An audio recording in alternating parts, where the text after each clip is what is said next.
E aí, pessoal, voltando, né? A gente vai continuar falando um pouquinho aqui sobre climatologia. Lembrando que a gente já começou falando sobre a divisão dos elementos e fatores climáticos e agora está estudando aí, né? A gente viu até a parte de maritimidade. A gente já viu a interferência da latitude, né? Que é a mais importante que eu já falei para vocês, a questão da altitude e da relação entre maritimidade e continentalidade. Clássicos aí para vocês entenderem.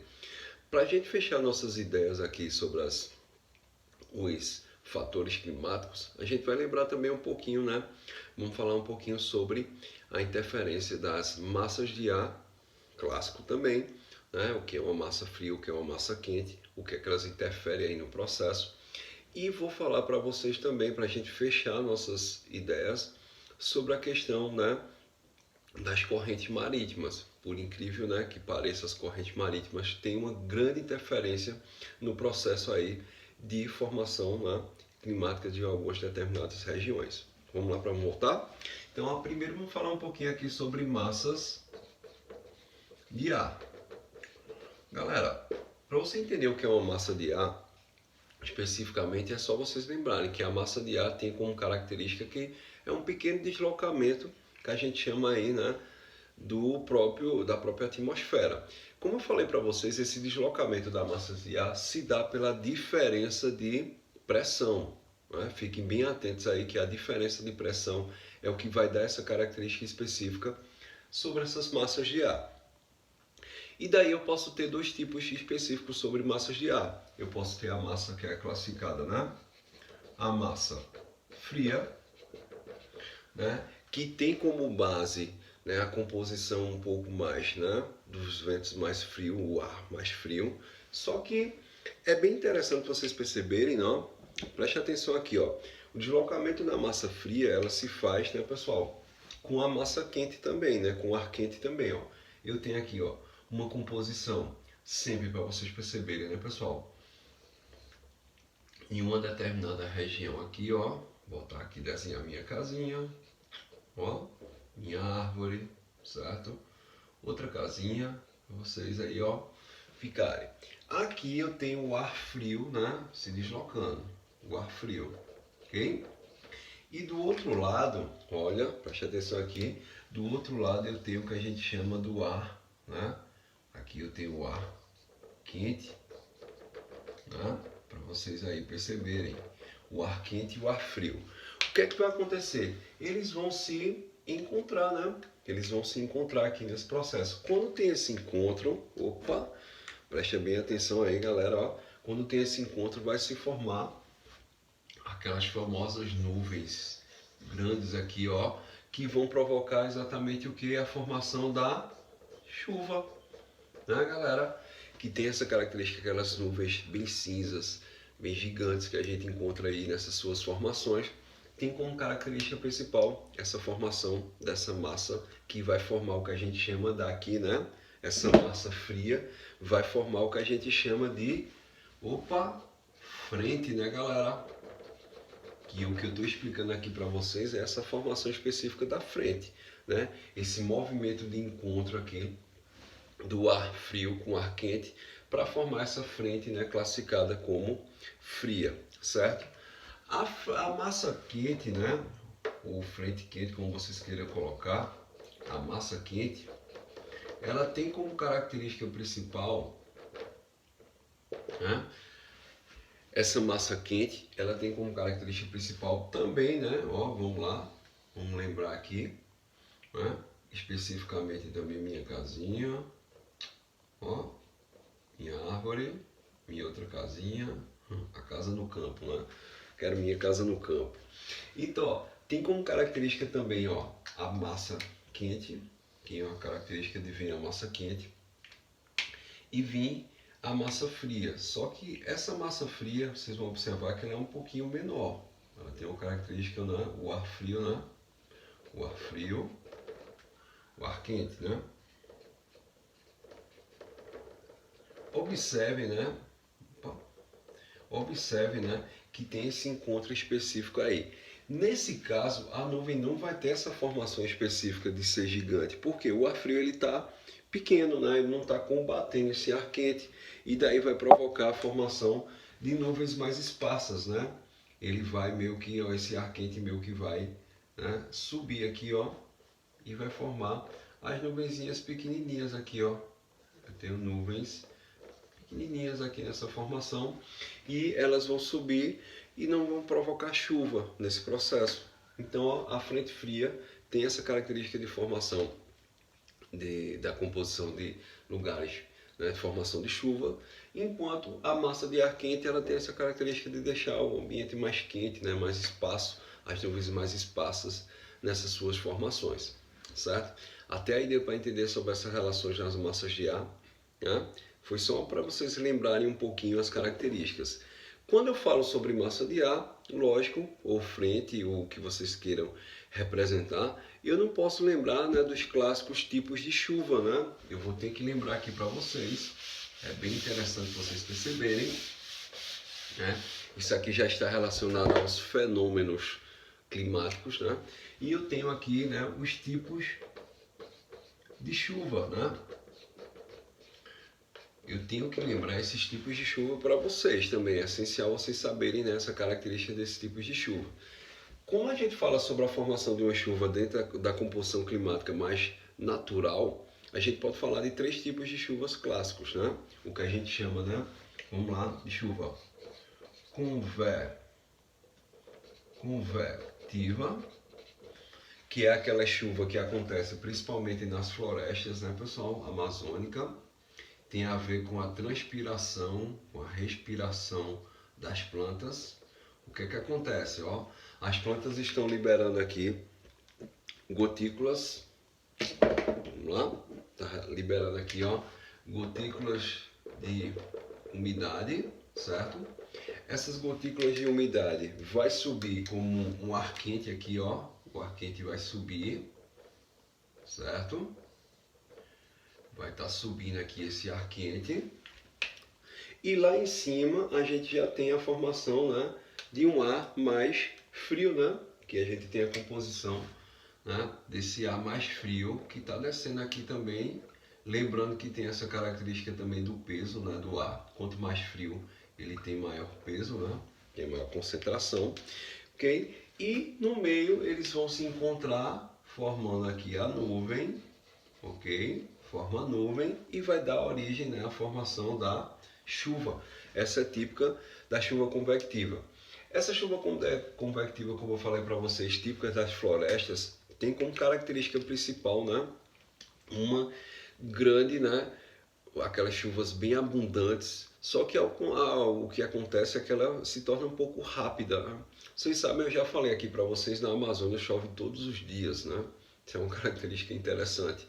Isso acontece por conta desse tipo de chuva convectiva, né? Essa respiração, que a gente chama, né, evapotranspiração das plantas, né? Evapotranspiração, ó, libera aqui, ó, as partículas de água dentro do processo de fotossíntese e vai dar essa liberação dessa chuva convectiva, certo? Típica dos lugares mais quentes, equatoriais, de florestas e assim por diante, certo? Chuva forte, porém rápida. Já quando a gente fala sobre o segundo tipo de chuva, falando sobre a chuva frontal, ela já tem outra característica, ó. Ela está muito focada aqui nas cidades. Ó, vou fazer uma casinha aqui no meio, uma árvorezinha, outra casinha aqui para vocês perceberem aí o processo. Então, está voltado para dentro das cidades. E o que acontece nesse tipo de chuva? Eu tenho um ar, né, frio que vem daqui dessa região, ó, e vem dos lugares mais altos, e tem um ar quente que vem dessa região também aqui, ó. E eles vão se encontrar aqui, formar a nuvem. Quando tem o encontro do ar quente com o ar frio, forma a nuvem e vai dar a formação específica da chuva. A diferença clássica da chuva frontal, pessoal, é que por ela ter esse encontro aqui mais frontal, ela não tem grande potencialidade. É aquela chuva que é mais contínua e automaticamente, né, ela fica mais, digamos assim, específico, né, demora mais, mas ela é de baixa intensidade, certo? Típica do inverno, por exemplo, né? Por isso que a gente fala que São Paulo é a terra da garoa, né? Interessante, né? Apesar que lá chove bastante, né? Essas chuvas não é só essa específica dessas chuvas frontais, mas todo mundo fala que São Paulo é a terra da garoa, né? Que exatamente caracteriza essa formação específica de ter essas chuvas bem continuadas e automaticamente elas serem, né? Essas, né? Chuva bem mais demorada, ok? Fica aí para vocês perceberem aí, demora mais, mas automaticamente mais fraquinha. Só aquela brisazinha, aquela garoazinha. Enquanto na convertiva, chuvas fortes e com caráter aí, né, específico de durar pouco, certo? E por último, olha, e não mais importante, né, assim, de extrema importância, né? Por último a gente tem o que a gente chama, né, das chuvas orográficas ou de relevo. O que é que acontece nessa chuva orográfica ou de relevo? Isso aqui é interessante vocês perceberem, né? Essas formações. Agora a chuva ela vai acontecer nas serras, né, pessoal? Olha, a minha serra aqui. Se eu quiser caracterizar aqui para vocês perceberem, ó, tem o meu oceano, né? Tem o meu oceano. Esse oceano, como eu já falei para vocês, ele está liberando umidade, né? E está liberando uma frente aqui, ó, uma formação mais quente, porque está mais próximo ao litoral. Como falei, Recife quente tem essa característica, né? É uma chuva que acontece muito ali na Serra das Russas. E a região aqui das Russas, vamos dizer assim, né? As regiões mais altas, tem essa característica de ter essa formação mais fria. Daqui eu tenho a formação da nuvem, como a gente já falou anteriormente, formou a nuvem e ela vai começar a chover ali especificamente, né, no pé da serra. Tem essa característica. Essas chuvas são um pouquinho de maior, tem uma maior intensidade nessa característica. E ao mesmo tempo também, né, acontece de não ser tão demorada, certo? Tem essa característica de ser mais forte e também um pouco menos demorada nessa formação. Em São Paulo, por exemplo, acontece muito desse tipo de chuva, principalmente ali próximo à cidade de Santos e tal, né? Que a gente tem essa característica também de liberação dessa umidade que vem do oceano para provocar. Rio de Janeiro também tem. Praticamente quase todo o litoral brasileiro tem muito desse tipo de chuva, lembrando que dentro do litoral brasileiro a gente tem, né, a grande formação da Mata Atlântica que está em cima do que a gente chama dos mar de morros, né? Que é exatamente aquelas várias serrinhas que vocês encontram, né, em vários lugares. A Mata Atlântica está em cima dessa formação desse mar de morros. E esse mar de morro, por ter essa grande quantidade de serra, vai ter uma característica específica de formação dessa chuva orográfica ou de relevo. Em vários lugares do litoral brasileiro a gente vai encontrar essas características. Ficou a dica, né? Esse tipo de chuva aqui. Então, galera, esses são os 3 tipos de chuvas que a gente chama, né, básicos, para a gente entender esse tipo, né, de formação aí do encontro das massas de ar quente com massa de ar fria, que vai dar essa formação específica da chuva, certo? Lembrando que chuva só acontece por conta disso, né? Encontro de massa de ar quente com massa de ar fria e a quantidade de umidade que tem na região. Quanto mais úmido, mais libera partículas de água, mais probabilidade de chover, certo? Não é à toa que quando vai chover a gente tem aquela sensação de, né, abafada e tal, vai chegar um processo que a gente vai, né, praticamente desmaiar, não é isso, galera, de tão abafado que fica, certo? Tem essas características, fica aí a dica, ok? Vamos aqui concluir essa questão dos fatores climáticos a partir do que a gente chama das correntes marítimas, né? Bem interessante também falar um pouquinho sobre as correntes, né? Falar um pouquinho para vocês das correntes marítimas. Galera, uma coisa interessante sobre as correntes marítimas é o seguinte, que não tem uma explicação assim real, científica, que faça com que a gente entenda como é que existe, né, uma corrente dentro do oceano.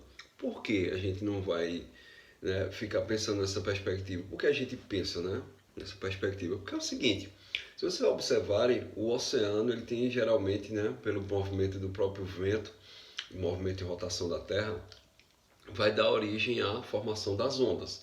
As ondas elas nascem no oceano, no meio do oceano, né, na parte mais profunda, e vai em direção à praia, né, vai quebrar na praia, né, a onda vai quebrar lá nessa formação da praia. E como é que eu tenho uma corrente que vai sair e fazer o caminho inverso? Né?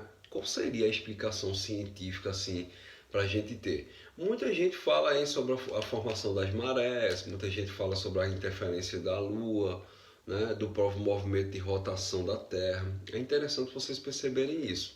Mas não tem ainda uma explicação bem exata para vocês entenderem por que surgem, né, essas formações específicas das correntes marítimas. Né? É interessante vocês perceberem. A corrente, né, ela tem um direcionamento bem característico, né, da onde ela nasce, e ela vai se direcionar para outra região, e esse caminho ele sempre é feito, né, de uma forma meio que circulatória. O que é que acontece? Ele sai sempre do mesmo lugar, vai em direção sempre ao mesmo lugar e volta para o processo, assim, ele fica meio que indo e vindo, assim, movimento circulatório, certo, pessoal? As correntes marítimas, elas são divididas em dois tipos, o que a gente chama de corrente fria, né, que tem uma característica interessante, né? As correntes frias, ela tem interferências do pessoal na formação dos desertos. Que coisa interessante, né? Uma questão de uma corrente de água que vai ter uma interferência na formação dos desertos, né? Interessante. Você vai perceber que todos os desertos do mundo têm interferências diretas aqui sobre essas correntes mais frias, né? Fica a dica aí para vocês entenderem. Uma corrente, por exemplo, bem clássica, que a gente tem aqui na América do Sul, é a chamada corrente de Humboldt, né? Que foi o cientista que descobriu, né, essa corrente. Né? Vou dar aqui o exemplo para vocês. Né? Humboldt. Okay? Humboldt, ele teve esse descobrimento dessa corrente e fez exatamente caracterizou, percebeu que essa corrente fria que vinha ali das regiões polares do sul, né, subia lá o Oceano Pacífico e vai interferir na formação do deserto, sabe na onde, né, pessoal? Da nossa famosa Patagônia, né? A região ali da Patagônia tem essa interferência dessa corrente específica, né, do Humboldt, e também o deserto do Atacama, né, tem essa característica específica também por ser formado por essa corrente de Humboldt. Então o deserto, né, do Atacama, que fica ali próximo ali às regiões da divisão entre, né, Chile, né, fica mais ou menos aquelas divisões ali. Tem interferência também as correntes secas desse deserto aqui no Brasil. Depois a gente vai falar um pouquinho sobre só uma aula sobre climatologia brasileira. E é bom vocês perceberem essas características para ficarem atentos, certo, pessoal? Então a corrente fria ela tem essa característica de formar desertos. Fechou aí a ideia? Isso é só uma primeira perspectiva para vocês entenderem, né? Quando eu tenho também as correntes quentes, pelo contrário, né, pessoal? Elas vão provocar exatamente a formação, né? Vai trazer umidade, ela vai trazer chuva. Observa que eu falei na aula passada um pouquinho sobre as monções asiáticas, né, que acontecem lá no Oceano Índico, que tem interferência, por exemplo, na Índia e por assim por diante e tal. Acontece muito dessa umidade que vem do oceano, vem também dessas correntes quentes. E elas vão exatamente fazer esse processo de amenizar determinadas regiões. Um dos exemplos clássicos aqui, a gente tem a corrente do Golfo, que é a corrente do Golfo do México, que nasce ali próximo, né, à região do Golfo do México, e tem a característica de ser quente, né, tá mais próximo da linha do Equador, tem essa característica de ser quente, e vai levar exatamente essa, né, essa temperatura mais amena para o norte da Europa, né? E por isso acontece o que, pessoal? No norte da Europa, que era um oceano, que é o Oceano do Norte, né? Chamado o Oceano do Norte, que era para estar congelado, ele não fica congelado. Vê que tem coisa interessante, né? Ele fica, né, descongelado graças à corrente do Golfo que passa por dentro dessa formação. Olha, a dica é importante para vocês perceberem. Em outras regiões que estão na mesma latitude, como por exemplo a gente vai pegar regiões como o Canadá, né, e Groenlândia e assim por diante, que estão na mesma latitude do Oceano do Norte da Europa, estão congelados.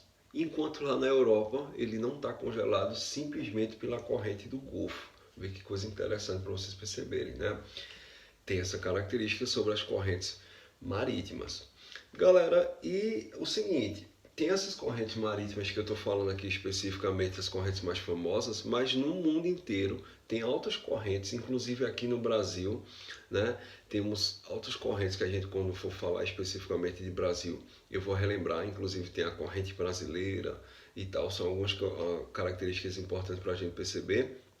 E também vocês podem perceber que algumas praias tem correntes que são menores, né? Não são de grande intensidade como uma corrente dessa daqui, né, que eu estou falando para vocês, mas aparecem aquelas correntes que inclusive a gente é bom tomar cuidado, né, porque a corrente ela vai te levar para o meio do oceano. E galera, para vocês terem uma ideia aqui, uma corrente dessa marítima, né, ela tem a potencialidade de 200 rios, né, impulsionando ao mesmo tempo. Para quem não sabe, né, galera, alguns navios que vão viajar e passam pelas essas rotas dessas correntes, o que é que eles fazem? Ele bota o navio dentro da rota, né, da corrente, desliga o motor e só a corrente é que leva o navio, aquele gigantesco. Imagine uma pessoa, né, pessoal? Para vocês perceberem essas características das correntes marítimas e suas interferências no mundo inteiro.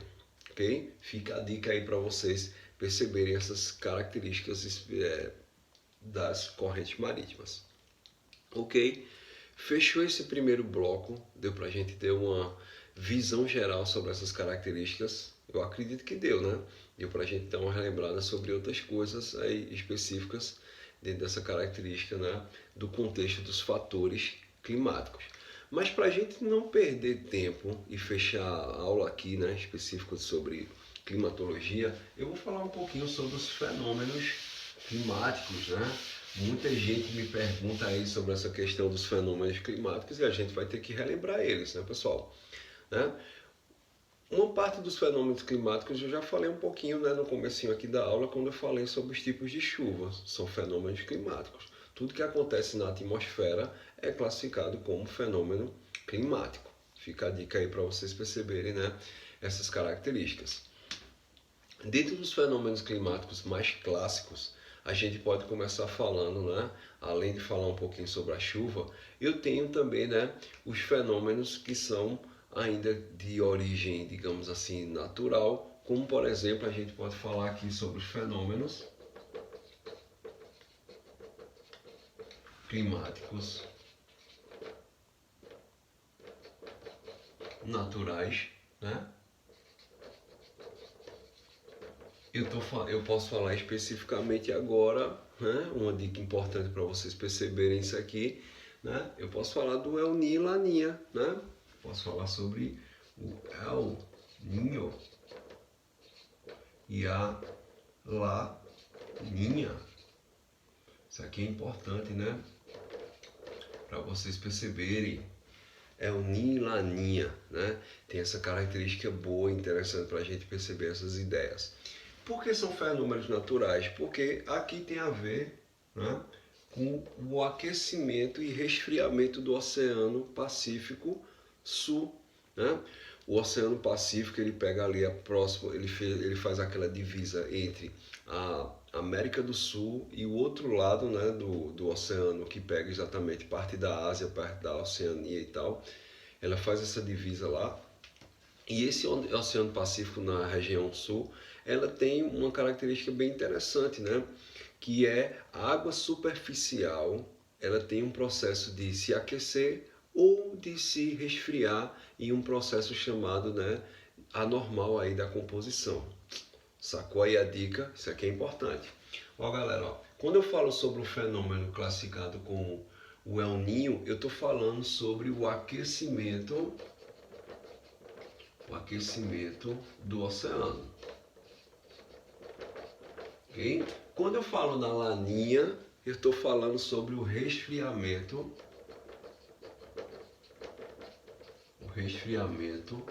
do oceano.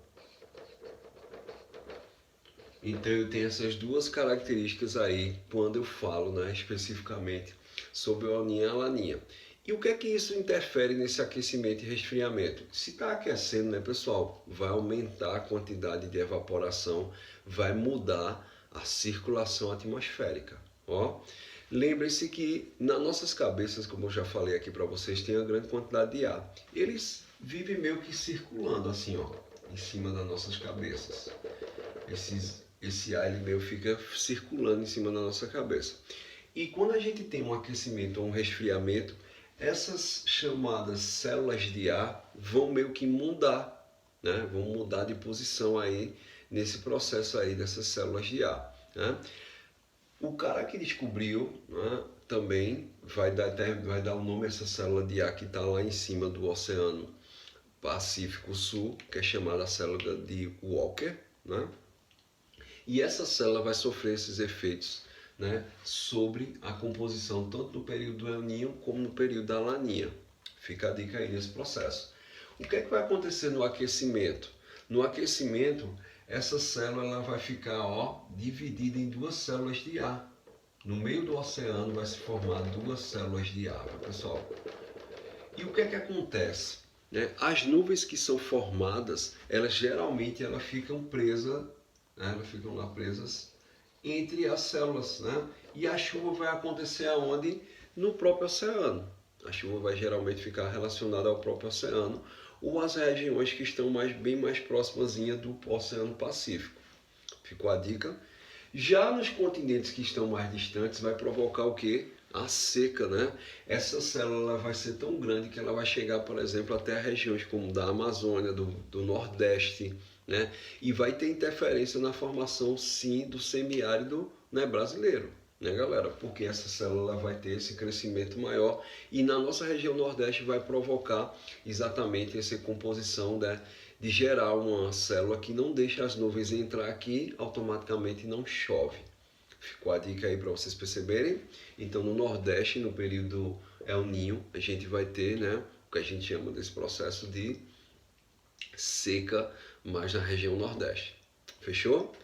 Já quando a gente fala sobre a laninha, o que é que acontece com a célula que está lá em cima do Oceano, né, Pacífico? Essa célula de Walker, ela vai ficar maior. Ó, ela vai crescer, ela não vai se dividir, ela vai ficar bem maior. E vai empurrar exatamente as nuvens que estão sendo formadas pelo processo de evaporação, né? Vai empurrar mais com maior intensidade, né, para as regiões, por exemplo, brasileiras. Isso vai provocar grande quantidade de chuva aqui no Brasil, inclusive até no Nordeste, né, pessoal? Então, a laninha, ela se torna boa para a gente porque ela vai empurrar essas nuvens até a nossa região e vai receber, né, essa grande quantidade de chuva. Então, na laninha, a gente tem o resfriamento que vai provocar esse processo de formação de chuvas no Nordeste, enquanto no El Niño vai ter o aquecimento do oceano, automaticamente, né, pessoal, vai gerar secas no Nordeste. Ok? Isso aqui é uma dica boa para vocês perceberem. Outros fenômenos vão acontecer também no próprio oceano, né? Eu falei da formação da célula de ar que está em cima do oceano, mas no próprio oceano também vai acontecer algumas coisinhas, como por exemplo, fenômenos clássicos da ressurgência, né? Porque é o seguinte, o que seria a ressurgência? Eu não sei se vocês já perceberam que a gente vai entrar, né, na água do oceano quando a gente vai à praia e percebe que tem a água de cima está meio quente e a parte de baixo está meio que fria, né? Por que isso acontece? Porque o oceano ele tem um fenômeno chamado de ressurgência, que é o quê? Trazer as águas frias profundas, né, para a próxima superfície. Né? E nesse fenômeno, o que é que vai acontecer? Se o oceano está se aquecendo, ele diminui a quantidade de ressurgência. Ficou a dica? Se o oceano está se resfriando, ele está recebendo mais quantidade de ressurgência. E qual é a importância da ressurgência, pessoal? Se as águas estão vindo de grandes profundidades, ela está trazendo ali, né, algas, alimentos para os peixes. E o que é que isso acontece?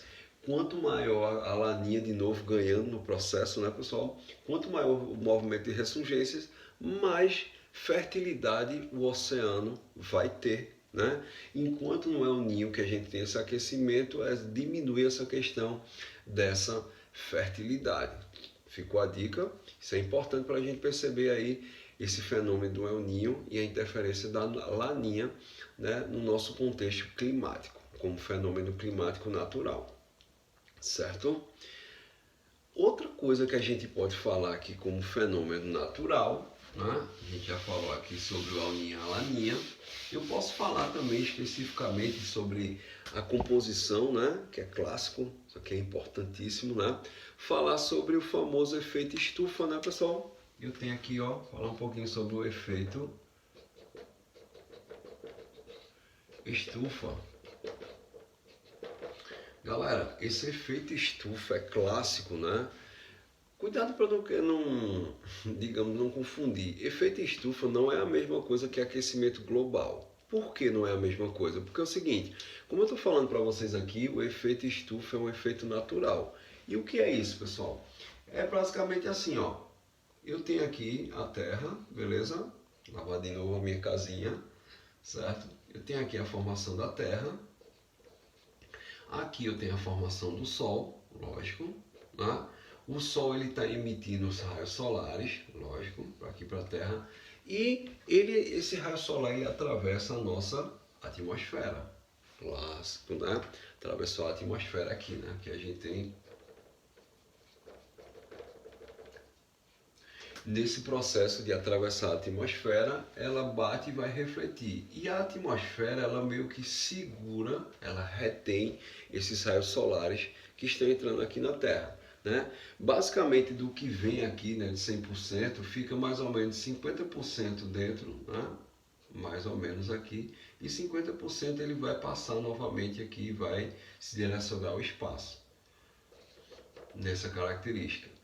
Tem aqueles númerozinhos, né, o quanto é refletido pelas nuvens e tal, que são coisas importantes para vocês perceberem também desse contexto. Mas o importante é a gente perceber que o efeito estufa é exatamente esse efeito de segurar esses raios solares aqui, né, dentro da atmosfera, e isso mantém a temperatura, né? Isso é o que faz a gente sobreviver, né, dentro do nosso planeta. Precisa dessa atmosfera não só segurando o oxigênio, mas segurando também essa temperatura no efeito estufa. E quando eu falo sobre o efeito estufa, não tem como não falar também sobre aquecimento global, pessoal. Se eu tiver uma grande emissão de CO2, lógico, né, vai criar aqui camadas que vão fazer com que a gente tenha uma maior retenção desses raios solares, lógico. Se eu estou tendo uma maior retenção dos raios solares, automaticamente vai provocar o aquecimento global.